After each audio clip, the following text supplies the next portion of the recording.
안녕하세요. 크립토팀입니다. 이번 시간에는 노후가 불안하기 때문에 B2가 대세다라는 얘기가 있습니다. 무슨 내용인지 살펴보시죠. 최근에 서클 아시죠? 세계 2위 스테이블 코인 발행사가 한국에서 상표를 출원을 했습니다.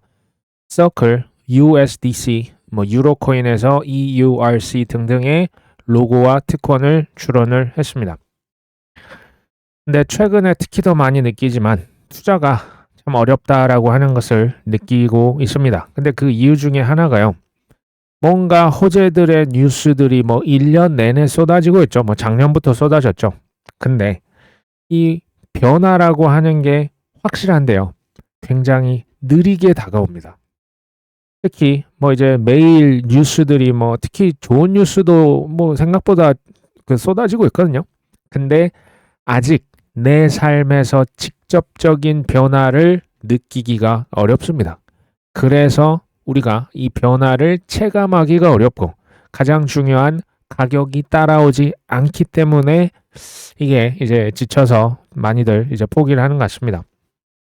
최근에 제가 좀 보고 있는 여행 유튜버 중에 히철리즘이라고 하는 분이 있는데요. 자, 이거 그러니까 요즘 같은 시기에요. 우리가 책을 보기도 하고 우리가 직접 경험을 근데 다 할 수 없잖아요. 저는 남들의 삶을 통해서 굉장히 많은 걸 실은 배웁니다. 이 유튜버도 100만이 넘었는데 미국의 서부 지역, 요즘에 캐나다, 과거 우리가 아메리칸 드림부터 해가지고 선진국 아닙니까? 근데 캐나다도 지금 마약 때문에 굉장히 많이 몰락하고 있다라고 하는 유튜브 실제적인 그 영상을 찍으니까 이게 너무나 와닿더라고요. 반대로 중국은 우리나라에 이렇게 어떻게 보면 그 뭡니까? 그 황사부터 해가지고 매연 같은 거 특히 미세먼지 제가 그래서 중국에 대해서 우리가 가지고 있는 어떻게 보면 좀 선입견이 있어요. 근데 중국의 미래를 보려면 심천으로 가라 이런 얘기가 있습니다. 선전이죠. 선천. 이 영상 보면서 저는 굉장히 큰 충격을 받았어요.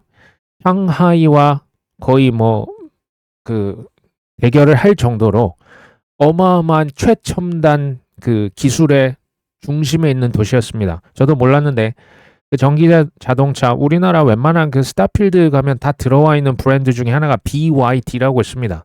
팔린 대수로 치면 테슬라를 이미 뛰어넘었거든요. BYD라고 한 전기 자동차입니다. DJI라고 하는 것은 세계 드론 시장 점유율의 70%를 차지하는 세계 1위 드론 그 회사요. DJI. 화웨이는 아시죠? 텐센트. 이런 굵직한 회사들의 본사가 모두 중국 심천에 있었습니다. 그리고 이제 이 영상을 보니까 자율주행 그 택시 타고 다니는데요. 우리 돈 3,000원, 4,000원밖에 안 하더라고요. 저는 지금 책이다, 유튜브다, 이런 여러 사람들의 삶을 통해서 새로운 접점을 늘릴수록 저는 우리가 성장하는 속도, 우리의 견해를 넓히는 데 굉장히 도움이 된다고 봅니다. 그리고 세상의 실제적인 이런 변화들을 눈으로 직접 보든지 아니면 이렇게 간접으로 책을 통해서 영상을 통해서 보시든지 이런 게 우리의 경험과 믿음을 실은 키워줄 수 있다고 봐요. 코인 방송이죠. 그러니까 AI다, 크립토다, 우리가 자율주행, 우주의 시대가 온다, 6G가 이제 우리 저 뭡니까 스타링크 해가지고 이제는 그 가격도 점점 낮아지고 하나하나 우리 그 실생활에 접어들 거예요. 아마 내년에 휴머노이드 로봇들도 조금 비싸게 아마 출시가 되지 않을까 싶긴 합니다. 근데 뉴스만으로 이렇게 보기는 우리가 그 변화라고 하는 걸 체감하기가 좀 어렵지 않겠냐. 저는 이런 여행 유튜버뿐만 아니고 그 송길령 작가님 그리고 건축가 중에서는 유현준 건축가님 UFC 저 이제 격투기 되게 좋아하거든요. 최근에는 여러 선수가 있지만 그 중에 눈에 탁 띄는 분이 고석현이라고 있어요. 웰터급 쪽인데 체구는 굉장히 작은데 실력이 어마어마합니다. 당연히 손흥민이나 저기 이강인 같은 축구 선수 또는 이제 영화 배우 중에서는 이병헌. 전 이런 분들을 통해서 결국 성공이라고 하는 것은 거기서 거기구나라는 걸 실은 많이 느껴요. 모두 사실 제 선생님들이고 제가 지금 국내 분들만 얘기를 드렸는데 해외 유튜버들, 해외 뭐 유명한 연사들, 뭐 억만장자 투자자들, 사업가들 우리가 사실은 뭐 다 이거 돈 내고 보는 것도 아니죠. 그리고 책이야 뭐 이제 돈이 좀 들긴 하지만 이런 것들을 통해서 경험치를 저는 요즘에 많이 업그레이드를 실은 시키고 있습니다. 근데 여기서 제일 중요한 것은 남의 성공 방식은 남의 체형에 맞게 돼 있다라는 게 핵심이에요. 저도 많은 분들 이제 보면서 배울 것은 배우고요. 아닌 것은 과감히 버립니다. 나에게 맞는 옷을 입으셔야 요게 효과가 있을 것이라고 생각을 뭐 해봤습니다. 코인 쪽으로 가기 전에 스페이스X 얘기를 좀 드리려고 하는데요. 빌 에크먼이라고 아시죠? 헤지 펀드의 거물 중에 한 명입니다. 이분이 지금 무슨 얘기를 하냐? 스페이스X 내년에 상장한다고 했죠. 테슬라 주주들에게 우선 매수권을 달라 이런 얘기를 합니다. 제가 이 기사를 보면서 드는 생각을 뭐 몇 가지로 좀 정리를 해봤습니다.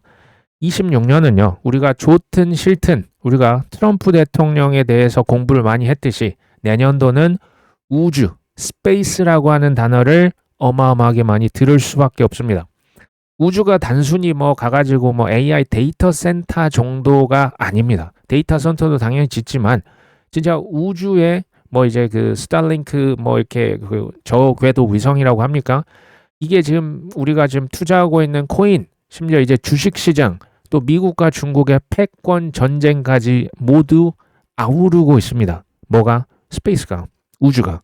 스페이스X 상장에 대한 기대감이 특히 미국의 투자자들 사이에서 엄청난 포모가 느껴집니다. 벌써부터. 빌 에크만이 지금 무슨 얘기 하냐면 스페이스X 이거 지금 그 주식을 사기가 쉽지 않다 보니 테슬라 주식을 한 주, 그러니까 얘를 지금 요약을 그냥 한 겁니다. 테슬라 주식 한 주 들고 있으면 스페이스X 주식 한 주를 살 수 있는 우선 매수권을 달라는 거예요. 빌 에크만이 이거 요청을 했고 아직은 일론 머스크가 이에 대해서 응답을 한 건 아닙니다. 근데 이거 한번 가만히 생각해 보면 쉽게 말하면 우리 코인 뭐 비트코인 들고 있으면 옛날 비트코인 캐시 줬었고 뭐 이런 그 에어드롭 생각하시면 돼요. 테슬라를 들고 있으면 스페이스X 뭐 한 주를 살 수 있는 권리가 주어진다. 이거는 누가 봐도 엄청난 프리미엄을, 그러니까 테슬라 가격의 호재예요. 이건 프리미엄이 붙을 수 있거든요. 그래서 이게 요청이 들어줄 가능성도 있다라고 합니다. 뭐 일론 머스크가 아무래도 대주주겠죠. 그리고 내년도 6월이나 7월 정도의 IPO 스페이스X 이게 이제 예정일이라고 하지만 평소에 일론 머스크는 이러다 6개월 뭐 2년 3년 계속 연기하는 스타일이거든요. 그러니까 먼저 내지르는 스타일이기 때문에. 근데 이게 내년에 이게 뭐 이렇게 뭐 6개월이다 저 12개월 이렇게 미뤄질 것이냐. 저는 AI부터 시작은 됐죠. 이제 투자 경쟁, 뭐 사실 전쟁이죠. 뭐 미국과 중국이고 미국 내에서도 거의 뭐 장난이 아닙니다. 뭐 메타다, 마이크로소프트다, 구글이다, 뭐 난리가 아니죠. 뭐 엔비디아다. 이게 이제 AI로 촉발된 투자 전쟁이 우주로까지 지금 옮겨 붙으면서 내년도에 IPO가 어떤 식으로든 저는 시행이 될 것이다. 뭐 오픈 AI도 있고 그 샘 올트먼이 그 반 스페이스X 지금 회사를 하나 또 키우고 있거든요. 그러니까 우주 기업 전쟁까지도 옮겨 붙을 수 있다라고 생각을 합니다. 그리고 조금 이건 좀 안타까운 기사가 되겠죠. 노후가 저는 B2를요 2030이 많이 하는 줄 알았어요. 근데 생각보다 40, 50이 많이 하셨고요. 정확히 1위는 50대였습니다. 무려 32%. 2위가 40대였고요. 26%.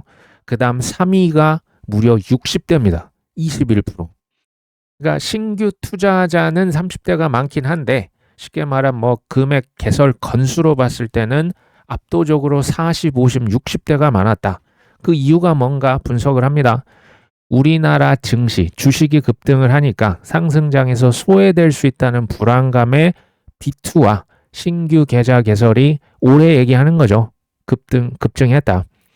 제가 투자의 8할은 심리입니다.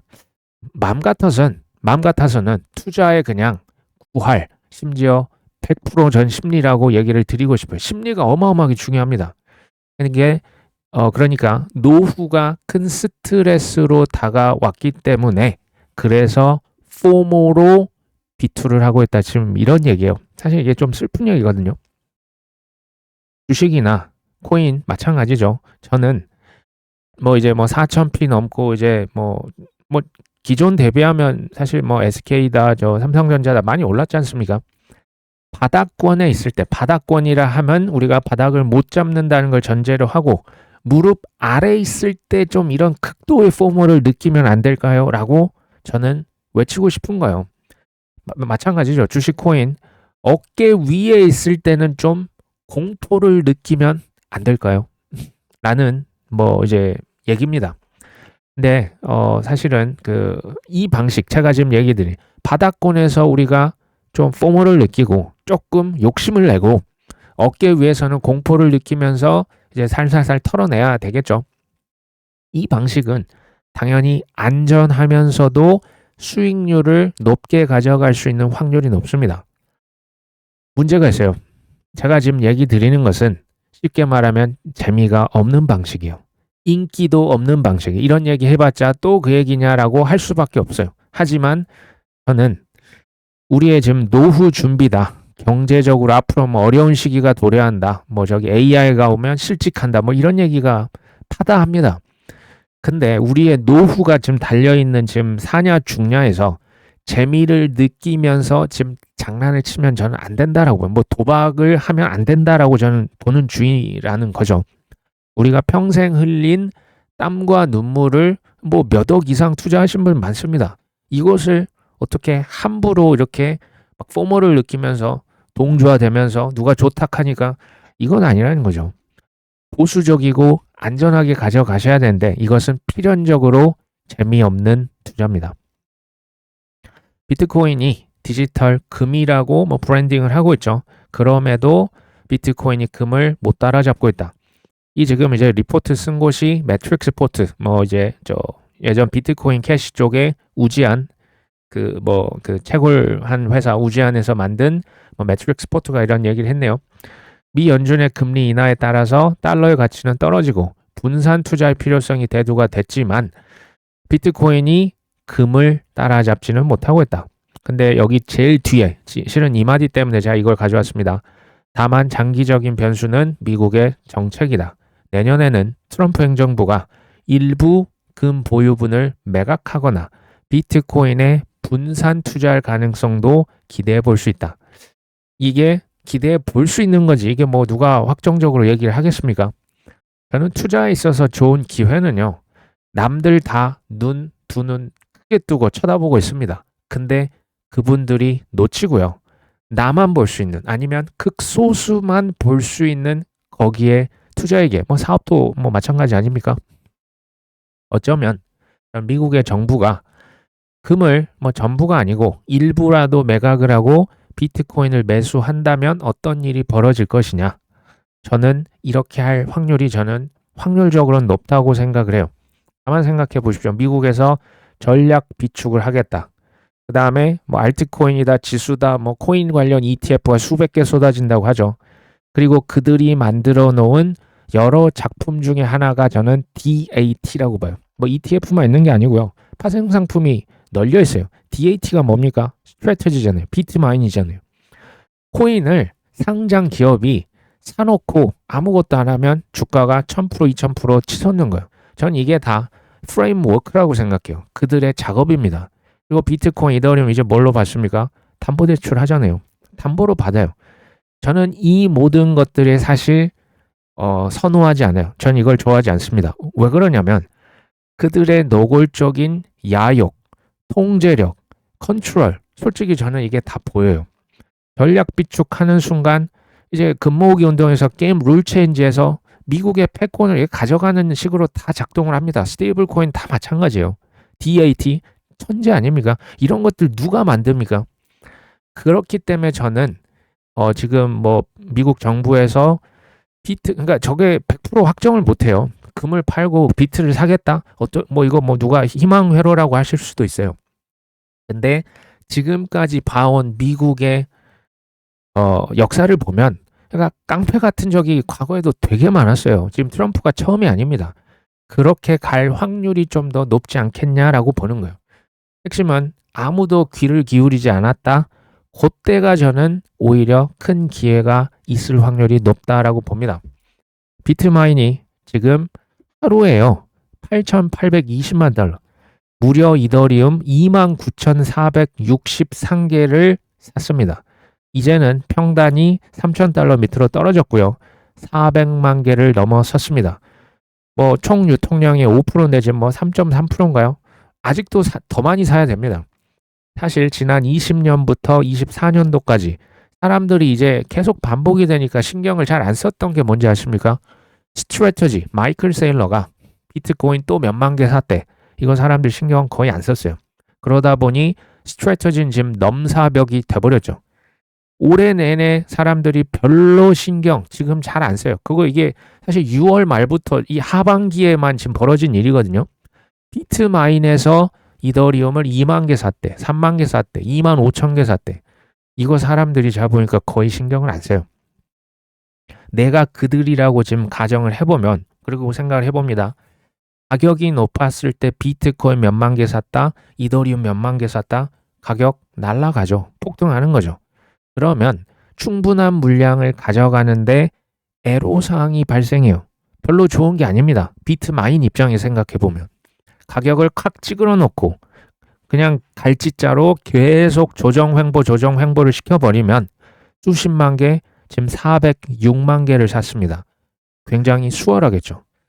근데 이런 얘기를 하면 대부분 그게 뭐 지금 다 이미 시즌 종료됐는데 라고 아마 또 뭐 얘기하시는 분이 많이 있을 것 같습니다. 그들의 입장이라고 해서 제가 생각을 처음부터 했던 게 아니고요. 저도 많이 당했고 되었기 때문에 이렇게 한번 생각을 해봅니다. 메타인지를 높이려고 하는 뭐 저의 어떤 노력이 되겠죠. 암호화폐 은행이 있습니다. 에레보르, 뭐 발음도 쉽지가 않은데요. 그러니까 코인 친화 은행이라 보시면 됩니다. 예전에 뭐 실리콘밸리 은행 망했는데 새로운 은행이 하나 생겼죠. 통화감독청이라고 하는 OCC, 미국의 은행 규제 기관으로부터 조건부 연방은행 인가를 승인을 받은 게 지난 10월 달입니다. 이미 은행 인가 승인을 받았습니다. 이 에레보르라고 하는 은행은 전통적인 그 은행으로서의 기능도 하고요. 특히 코인, AI, 국방, 제조 이런 어떤 산업에 굉장히 친화되어 있고 특화되어 있는 은행이라고 생각하시면 됩니다. 근데 이 은행도요. 은행 지금 인가를 받았고 투자를 제가 뒤에서 얘기 드린 투자 많이 받았습니다. 내년도부터 본격적으로 은행 영업이 개시가 됩니다. 에레보르라고 하는 이 지금 칭코인 은행의 투자자 초기 창업자 누군지 아십니까? 이것 또한 피터 틸 사단 중에 하나입니다. 암호화폐 네오뱅크 지금 에레보르 얘기 드리는 거죠. 3.5억 달러 뭐 하나 거의 뭐 5천억 아닙니까? 엄청난 투자를 유치할 계획이다. 지금 여기에서 기업 가치도 뭐 이제 뭐 5조 원을 호가합니다. 에레보르라고 하는 은행이 누가 만들었다? 피터 틸 초기 투자자입니다. 그 다음에 여기 팔머 럭키라고 하는 분이 나오는데 이분은 뭐 가상현실 쪽으로도 유명한 기기 뭐 오큘러스입니까? 그쪽도 만들었지만 안두릴이라고 하는 AI 국방 드론 회사의 대표이기도 합니다. 팔머 럭키. 이 사람도 보니까 그러니까 피터 틸이요. 멘토래요. 이 팔머 럭키는 멘티입니다. 그러니까 수석 이제 코치와 수석의 제자가 되겠죠. 그 다음에 이제 초기에 피터 틸이 뭐 파운더스 펀드라고 해가지고 투자를 가장 많이 했던 회사 중에 하나가 안두릴이라고 하는 회사였어요. 무슨 얘기입니까? 저는 이런 것들 한번 이제 조각들을 맞춰보면 올해 내내 피터 틸 사단에서 지금 뭐하냐? AI와 크립토의 본격적인 시대를 알리기 전에 인프라 까는 시기가 아니었나라고 저는 생각을 하는 거예요. 그리고 사업가, 피터 틸 사업가잖아요. 옛날 페이팔부터 뭐 연쇄 창업, 뭐 억만장자 사업가요. 이 사람은 왜 미국의 대통령 트럼프 행정부에 강력하게 지원을 하고 본인의 인사들을 집어넣고 왜 로비를 했을까요? 사업가니까 사업하려고 했겠죠. 그러면 어떤 사업을 하려고 했겠냐라고 생각해 보시면 뭐 팔란티르다, 저 비트마인이다, 지금 여기서 얘기한 뭐 에레보르다. 이 결국 인공지능과 크립토라는 거예요. 근데 이게 미국의 패권과 절묘하게 이해관계가 맞아 떨어지는 게 이게 핵심이에요. 이게 묘한 겁니다. 이게 기가 막힌 거예요. 그들의 행동을 보면 AI 뭐 거품론 있죠. 뭐 코인은 뭐 죽었다. 이대로 뭐 6개월, 12개월 그냥 뭐 유행처럼 했다가 확 그냥 쓰러질 수 있겠냐라고 저는 보는 거예요. 그리고 우리가 잊어서는 안 될 게 스테이블 코인이 쉽게 말하면 그 찍어낸 양 있잖아요. 이 시가총액이 앞으로 엄청나게 늘어납니다. 스테이블 코인. 특히 달러 스테이블 코인 아시죠? 근데요. 비트코인이 폭락을 하잖아요. 내년 얘기하는 겁니다. 스테이블 코인은 큰 타격을 받을 수밖에 없어요. 이게 우리나라 이제 업비트나 빗썸에서 뭐 그냥 원화 집어넣어서 코인 사는 우리 같은 어떻게 보면 금융 인프라 선진국에선 이해가 잘 안 돼요. 개발도상국이나 웬만한 해외는 다 스테이블 코인으로 코인을 삽니다. 실제로. 스테이블 코인과 그래서 비트코인, 이더리움의 가격 간의 양의 상관관계가 엄연하게 존재해요. 스테이블 코인 많으면 비트코인 오른다고요. 이게 뚜렷하게 보여요. 근데 보십시오. 비트코인이 내년에 폭락을 할 수도 있고 폭등할 수도 있는데 폭락을 만약에 한다라고 하면요. 미국 정부가 이것을 저는 막을 거라고 봐요. 왜? 미국 정부의 국익이 뭡니까? 달러 스테이블 코인 키우는 거예요. 그래야 뭐가 됩니까? 미국의 단기 국채, 괄호 열고 닫고 미국의 국가 빚이죠. 국가 빚을 누군가 안 사주니까 스테이블 코인 만든 거예요. 단기 국채를 수요를 철을 확보를 하는 거고 이걸로 판 돈으로 저 장기 국채 미국 계속 살 수가 있어요. 이러면 장기 국채 금리가 낮아져요. 그러니까 금리를 미국에서 낮게 유지를 하면서도 빚은 더 찍어낼 수 있다고요. 이게 미국의 이해관계가 절묘하게 맞아 떨어지는 거예요. 이게 달러 패권의 연장과도 지금 다 연장이 됩니다. 이어지는 거예요. AI 에이전트 그리고 이제 토큰화 있죠. 자산 토큰화, 뭐 비트코인 이 모든 것들의 달러 스테이블 코인이 양의 상관관계를 지금 향해서 달려가고 있어요. 제가 볼 때 이게 내년부터 본격화될 겁니다. 이게 뭐다? 미국의 국익에 유리하다고요. 비트코인이 여기서 뭐 어떤 분들 뭐 몇만 달러 떨어진다 하는데 뭐 그러니까 그렇게 될 수도 일시적으로 그럴 수는 있는데 그게 그래서 뭐 예전처럼 뭐 저기 뭡니까 뭐 5만 달러, 4만 달러 이렇게 갈 수가 없다고요. 이렇게 갈 수가 없어요. 그렇게 가면 스테이블 코인도 실은 쪼그라들어요. 지금 스테이블 코인 다 가능성이죠. 지금은 스테이블 코인으로 사실 코인 사는데 제일 많이 써요. 근데 코인이 찌그러지면 스테이블 코인도 같이 저 세상에 갈 수가 있습니다. 그러니까 그 수요처 토큰화로 늘리겠죠. 이거 시간 걸립니다. 어찌됐건 뭐 올해는 산타가 뭐 허리가 안 좋으시다. 이번에 뭐 이제 사망설도 이제 나오고 있는데 연말 코인 거래액은 많이 줄어들었습니다. 뭐 우리나라 업비트 빗썸 60% 하락했죠.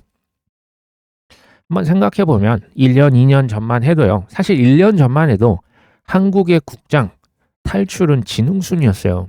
요거 한번 생각해 보십시오. 그때가 더 좋은 기회였을까요? 지금이 더 좋은 기회일까요? 지금도 나쁘지 않다고 봐요. 전 내년에 국장도 오른다고 봅니다. 내년도 우리나라 6월 달에 한국도 지방선거가 있습니다. 내년 11월 초에 미국의 중간선거가 있죠. 그래서 이래저래 뭐 주식시장에 있어서 내년 상반기는 나쁘지 않겠다라고 뭐 생각을 할 수밖에 없는 것 같아요. 근데 지금 코인 탈출은 지능순이 나오고 있는 거 아닙니까? 그때마다 항상 붙었던 얘기가 뭔지 아십니까? 기회비용이요. 내가 코인 투자 안 하고 뭐에 했으면 근데 1년 전 생각해 보세요. 뭐 삼성전자다 뭐 우리나라의 뭐 대표하는 주식들 정말 속 태웠죠. 뭐 저는 뭐 이제 국내 주식에 잘 하지는 않지만 대기업이라고 하는데도 뭐 십몇 년이 지났는데 오히려 가격이 떨어진 주식들 보면서 전 솔직히 이거 투자 왜 하지라는 생각 많이 했거든요. 그만큼 국장이 쉽지 않았지 않습니까? 지금 그게 코인 아닙니까? 기회비용 나오고 있잖아요. 그리고 내년도 저는 아마도 언제 더 큰 기회가 있겠냐. 뭐 내년 올라가도 기회는 있을 거예요. 근데 상대적인 거죠. 이거 지나고 나면 어차피 다 오른다 뭐 이런 얘기도 있어요. 뭐 어차피 아파트도 오르고 금도 오르고 비트도 오르고 저 주식도 오르고 맞습니다. 근데 공부를 하는 이유는 뭐냐면요. 뭐가 더 오를 것이냐 아닐까요? 뭐가 더 오르는지는 이거는 뭐 우리가 뭐 로또 뭐 이렇게 주사위 던질 수는 없는 거고 사실 우량 자산이라고 하는 거 사놓고 묵히면 이길 수가 있는 거예요. 사실 지기가 어려워요. 서울 아파트 사놓고 아무것도 안 했으면 강남 아파트 많이 올랐겠죠. 삼성전자 마찬가지입니다. 비트코인 똑같아요. 근데 자 투자 팔알은 이제 심리인데 심리에서 말리는 거예요. 좋아하니까 이번이 마지막일 것 같으니까 그거를 뭐 전문 용어로 포모라고 하잖아요. 뭐 부동산만 그렇습니까? 코인만 그렇습니까? 주식도 그렇고 다 그렇습니다. 그러니까 이제 마지막으로 쓰는 수단이 비투가 되는 겁니다. 저는 이런 류의 비투는 당연히 반대할 수밖에 없어요. 우량 자산이 나는 코인은 사기라는 것 같다. 아, 코인 안 하셔도 된다니까요. 서울 아파트, 뭐 이제 강남이 이제 뭐 강북도 뜬다. 그럼 뭐 그 공부하셔서 그거 하시면 돼요. 뭐 경매를 배우셔도 되고, 금을 하셔도 되고, AI 주식이 그 뭐 왔다 갔다 하실 수 있는 역량이 있으면 정말 어마어마한 대단하신 겁니다. 선택의 영역이라고 하는 것을 다시 얘기를 드립니다. 사진을 보시면 혹시 누군지 아실까요? 오른쪽은 CFTC의 이제 그 위원장 대행을 맡았던 캐롤라인 팸, 그 빨간색 옷을 입으셔서 강렬한 인상이 있으시네요. 근데 이게 이제 CFTC의 새로운 위원장이 왔습니다. 드디어 왔어요. 마이클 셀릭입니다. 그러면 캐롤라인 팸은 어디 가냐? 코인 결제 회사, 가로 열고 닫고 문페이라고 있어요. 여기에 최고 법률 책임자로 또 낙하산이라고 하기가 좀 그렇지만 어쨌든 새롭게 이직을 갑니다. 게리 갠슬러 혹시 그 전에 SEC 위원장 기억하십니까? 제이 클라이튼이라고 있었어요. 이분이 리플에 기소를 하시고 이제 마지막 날 이제 퇴사를 했죠. 퇴사하고 어디 간지 아십니까? 원 리버라고 하는 코인 투자 회사입니다. 여기 갔고요. 그 다음에 파이어블럭스라고 하는 코인 수탁하는 회사 있어요. 여기에도 뭐 이사회로 그 이사회 멤버로 활동을 했습니다. 브라이언 브룩스라고 있어요. 전 미국의 통화감독청의 청장 대행직을 했던 이 사람 역시도 바이낸스 US 거기 CEO였고요. 비트 퓨리 여기도 다 코인 회사 대표를 역임했습니다. 크리스토퍼 지안카를로 이제 코인 친코인 CFTC 전 위원장이었습니다. 이 사람도 퇴사를 하시고 팍소스라고 하는 이제 뭐 스테이블 코인 발행했던 거기 이사회 멤버로 갔거든요. 뭐 티모시 메사드라고 하는 분도 전 CFTC 위원장인데 코인베이스 자문위원으로 갔어요. 우리나라도 되게 많습니다. 뭐 금감원이다. 아니면 뭐 검사하셨던 분들이 우리나라 뭐 업비트나 빗썸의 준법 감신, 대외 협력, 이제 전무, 상무 뭐 이런 데로 많이들 가셨어요. 아직도 저는 그들의 이런 이직들, 이해관계를 보시고도 코인이 정말 사기고 시즌 종료라고 하면 전 조금 고개를 갸우뚱합니다. 대부분 코인으로 가셨죠. 분명히 뭐 이렇게 뭐 사그라들 산업은 아니라는 생각이 듭니다. 이 CFT 위원장이 이제 취임을 했습니다. 하자마자 지금 뭐 한지 보여드릴까요? 데이비드 삭스는 아시죠? 그 여기도 피터 틸 그 전 페이팔 마피아 멤버죠.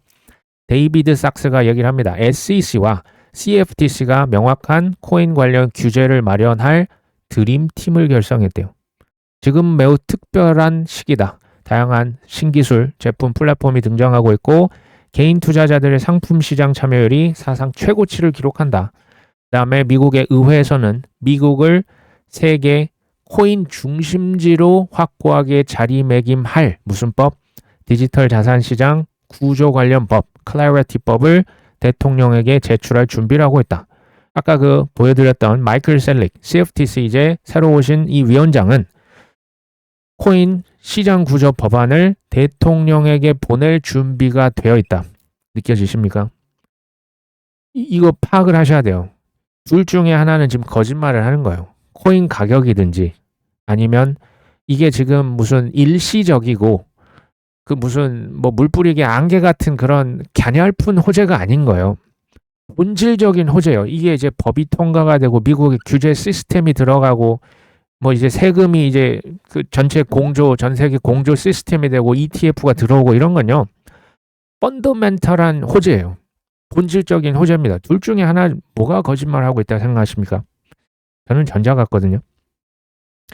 조금 그냥 과격하게 표현하면 클래리티 법 통과하기 전 코인을 지금 이렇게 글쎄요, 헐값으로 살 수 있는 기회가 계속 이어질 수 있을까라는 생각이 들긴 합니다.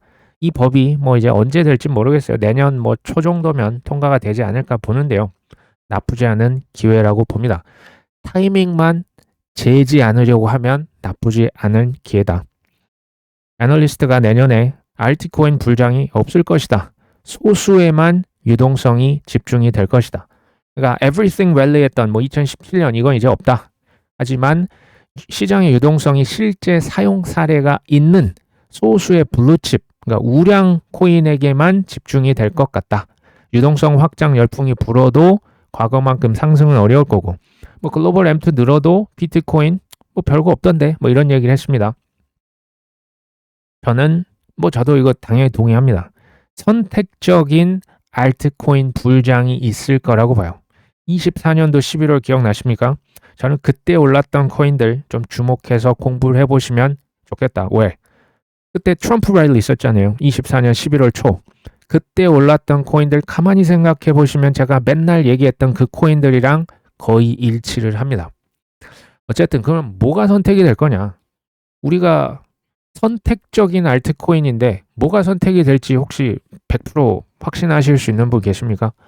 100%는 없어요. 100%는 없어요. 100%는 없습니다. 그래도 베팅을 해야죠. 왜? 현금 들고 있으면 어차피 녹을 테니까. 가만히 있어서는 우리 인생 누가 책임 안 해주니까. 리스크를 사실은 테이킹 할 수밖에 없는 거예요. 코인 뿐만이 아니고 투자 자체가 그렇습니다. 근데 제 개인적인 의견은 선택이 이미 끝난 코인이 있다고요. 이건 비트와 이더입니다. 여기에 제가 두 가지를 더했었죠. XRP와 솔라나는 이미 뭐 B도석, E도석, 리도석, 솔도석 이거 다 이미 거쳤어요. 그러니까 그 옛날로 돌아갈 수는 없어요.